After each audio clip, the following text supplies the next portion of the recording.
ಹೆಚ್ಚಿನ ಪುರುಷರು ಕಡಿಮೆ ನಿದ್ರೆನ ಅಭ್ಯಾಸವೆಂದುಕೊಳ್ತಾರೆ. ಅದು ತಪ್ಪು. ಅದಕ್ಕಿಂತಲೂ ಗಂಭೀರ. ನಿದ್ರೆ ಕೊರತೆ ತಕ್ಷಣಕ್ಕೆ ಅರಿವಾಗೋದಿಲ್ಲ. ಇದರ ಅನುಭವ ವರ್ಷಗಳ ನಂತರವಾಗ್ತದೆ. ಡಾಕ್ಟರ್ ಸುಧೀರ್ ಇಲ್ಲಿ ನಿದ್ರೆ ಎಷ್ಟು ಮುಖ್ಯವೆಂದು ನಾನು ತೋರಿಸ್ಕೊಡ್ತೇನೆ. ರಾತ್ರಿ 1 ಗಂಟೆಗೆ ನೀವು ಇನ್ಸ್ಟಾಗ್ರಾಮ್ನಲ್ಲಿ ಸ್ಕ್ರೋಲ್ ಮಾಡ್ತಿದ್ದೀರಿ, ಬೆಳಗ್ಗೆ 6 ಗಂಟೆಗೆ ಅಲಾರಾಮ್ ಬಿಡುತ್ತಲ್ಲ, ಬರೀ 5 ಗಂಟೆ ನಿದ್ರೆ. ನಾನು ಚೆನ್ನಾಗಿದ್ದೀನಿ ಅಂತ ನೀವೇ ಹೇಳ್ತೀರಿ. ನಾನು ಇದನ್ನ ವರ್ಷಗಳಿಂದ ಮಾಡ್ತಾ ಇದ್ದೀನಿ. ಕಡಿಮೆ ನಿದ್ರೆ ಮಾಡಿದಾಗ ಒಂದ್ ರಾತ್ರಿಯಲ್ಲಿ ಏನೂ ಕೆಡುವುದಿಲ್ಲ. ಎದ್ದೇಳ್ತೀರಿ, ಕೆಲ್ಸಕ್ಕೆ ಹೋಗಿ ನಿಭಾಯಿಸ್ತೀರಿ, ಹಾಗಾಗಿ ನಿಮ್ಮ ದೇಹ ಹೊಂದ್ಕೊಂಡಿದೆ ಎಂದು ಭಾವಿಸ್ತೀರಿ. ಆದ್ರೆ ಒಮ್ಮೆ ಕೇಳ್ಕೊಳ್ಳಿ, ನಿಮ್ಮ ದೇಹ ನಿಜಕ್ಕೂ ಹೊಂದಿಕೊಂಡಿತಾ ಅಥವಾ ಸುಮ್ಮನೆ ಬೆಲೆ ತೆರಲು ಶುರುವಾಯ್ತಾ? ನೀವು ಕಡಿಮೆ ಮಾಡಲಾಗದ ಹೊಟ್ಟೆ, ಆ ಕಡಿಮೆ ಸಹನೆ, ನೀವು ಒಬ್ಬನೇ ಒತ್ತಡ ಎಂದು ಕರೆಯುವ ಆ ದಣಿವು, ಇವು ಪ್ರತ್ಯೇಕ ಸಮಸ್ಯೆಗಳಲ್ಲ. ಇವು ನಷ್ಟವಾದ ನಿದ್ರೆಯ ವಿಳಂಬಿತ ಪರಿಣಾಮಗಳು. ಕಡಿಮೆ ನಿದ್ರೆ ಮಾಡುವುದು ನಿನ್ ಯೋಜನೆ ಅಲ್ಲ ಎಂದು ಗೊತ್ತು. ಜೀವನವೇ ಹೆಚ್ಚು ಬೇಡಿಕೆ ಇಟ್ಟಿತು. ನೀನ್ ಅಂದ್ಕೊಳ್ತಿ ಯಾವಾಗ್ಲೂ ಮಾಡುವಂತೆ ಇದನ್ನು ನಿಭಾಯಿಸಬಹುದು ಅಂದು. ನಿನ್ ತಿಂಗಳು ವರ್ಷಗಳ ಕಾಲ ಹೀಗೆ ಮುಂದುವರಿಸ್ತಾ ಹೋದ್ರೆ ಒಂದಿನ ಕೆಲವು ವಿಷಯಗಳನ್ನ ಗಮನಿಸ್ತೀಯ. ನೀನ್ ವ್ಯಾಯಾಮ ಮಾಡಿದ್ರೂ ನಿನ್ ಹೊಟ್ಟೆ ಬೆಳೆಯುತ್ತಿದೆ. ನೀನ್ ಜನರ ಮೇಲೆ ಅಥವಾ ಸಣ್ಣ ವಿಷಯಗಳ ಮೇಲೆ ಬೇಸರ ಪಡ್ತೀಯ. ನಿನ್ ಹೆಂಡತಿ ನೀನು ಬದಲಾಗಿದ್ದೆ ಅಂತ ಹೇಳ್ಕಲ್ಲ. ನೀನ್ ಮಧ್ಯಾಹ್ನ 2 ಗಂಟೆಗೆ ದಣಿದಿರುತ್ತೀಯ. ಪ್ರತಿದಿನವೂ ನಿನ್ ಲೈಂಗಿಕ ಆಸಕ್ತಿ ಕಡಿಮೆ ಆಗ್ತವೆ. ಆದ್ರೆ ನೀನ್ ಇದ್ರ ಬಗ್ಗೆ ಮಾತಾಡಲ್ಲ. ಕೊನೆಗೆ ತಪಾಸಣೆ ಮಾಡಿಸಿದ್ದಾಗ ಅದು ಪ್ರೀ ಡಯಾಬಿಟೀಸ್, ಹೈ ಕೊಲೆಸ್ಟ್ರಾಲ್ ಮತ್ತು BP ತೋರಿಸ್ತದೆ. ನಿನಗೆ 39 ವರ್ಷ, ಆದ್ರೆ ಫಲಿತಾಂಶಗಳು 50 ವರ್ಷದವರ ಲಕ್ಷಣ ತೋರಿಸ್ತವೆ. ನೀವು ಯೋಚಿಸಬಹುದು, ನಾನು ವ್ಯಾಯಾಮ ಮಾಡ್ತೀನಿ, ಧೂಮಪಾನ ಮಾಡಲ್ಲ, ಏನ್ ನಡೀತಿದೆ? ನಿಜಕ್ಕೂ ಇದು ತುಂಬಾ ಸರಳ.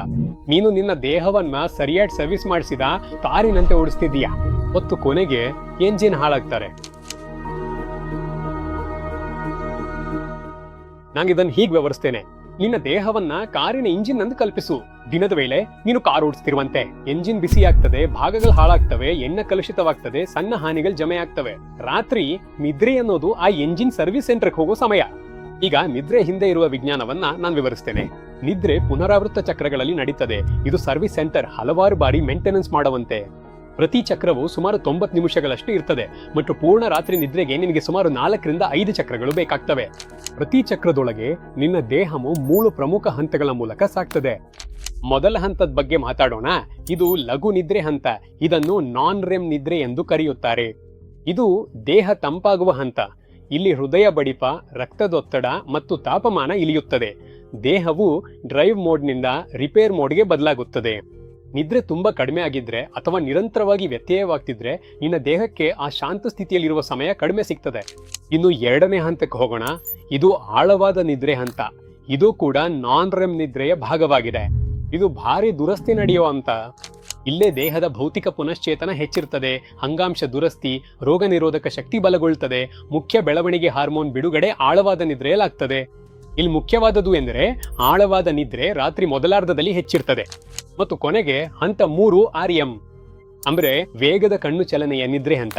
ಈ ಹಂತದಲ್ಲಿ ನಿನ್ನ ಮೆದುಳು ತುಂಬಾ ಸಕ್ರಿಯವಾಗಿರುತ್ತೆ, ಆದ್ರೆ ದೇಹ ಸ್ಥಿರವಾಗಿರುತ್ತೆ. ಇದನ್ನು ವ್ಯವಸ್ಥೆಯ ಡಯಾಗ್ನಾಸ್ಟಿಕ್ಸ್ ಮತ್ತು ಸಾಫ್ಟ್ವೇರ್ ಅಪ್ಡೇಟ್ಗಳಂತೆ ಕಲ್ಪಿಸಬಹುದು.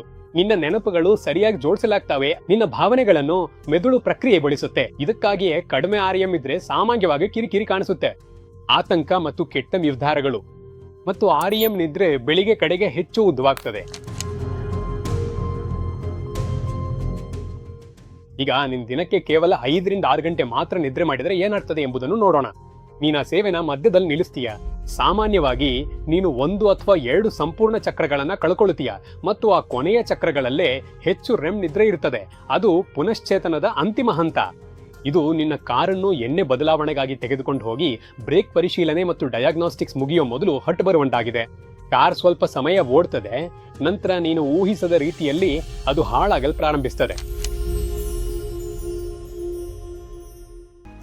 ನೀನ್ ದಣಿವನ್ ತಳ್ಕೊಂಡು ಹೋಗ್ತಿದ್ದರೆ, ಇದೀಗ ಜೀವನವೇ ಎಂದು ಭಾವಿಸಿದ್ದರೆ ಹಾಗಿರ್ಬೇಕಾಗಿಲ್ಲ. ನಿನ್ ದೇಹದಲ್ಲಿ ಏನ್ ನಡೀತಿದೆ ಎಂಬುದನ್ನು ತಿಳಿದುಕೊಳ್ಳಲು ಮತ್ತು ಮುಂದಿನ ಸ್ಪಷ್ಟ ಯೋಜನೆ ಪಡೆಯಲು ಪ್ರಾಕ್ಟೋನಲ್ಲಿ ಪ್ರಮಾಣಿತ ವೈದ್ಯ, ನ್ಯೂರೋಲಾಜಿಸ್ಟ್ ಅಥವಾ ನಿದ್ರೆ ತಜ್ಞರನ್ನು ಸಂಪರ್ಕಿಸಬಹುದು. ಯಾಕಂದ್ರೆ 5 ಗಂಟೆ ಮಾತ್ರ ನಿದ್ರೆ ಮಾಡಿ ಬದುಕೋದು ಶಕ್ತಿಯಲ್ಲ. ಶ್ರಮಪಟ್ಟು ದುಡಿಯುವ ಜೀವನವನ್ನ ನಿಜವಾಗಿ ಅನುಭವಿಸಲು 8 ಗಂಟೆ ನಿದ್ರೆ ಮಾಡೋದೇ ನಿಜವಾದ ಶಕ್ತಿ. ನಮ್ಮ ಚಾನೆಲ್ನಲ್ಲಿ ಆರೋಗ್ಯದ ಉಪಯುಕ್ತ ಸಲಹೆಗಳನ್ನು ಹಂಚಿಕೊಳ್ತೇವೆ. ಸಬ್ಸ್ಕ್ರೈಬ್ ಮಾಡಿ, ಬೆಲ್ ಐಕಾನ್ ಒತ್ತಿ.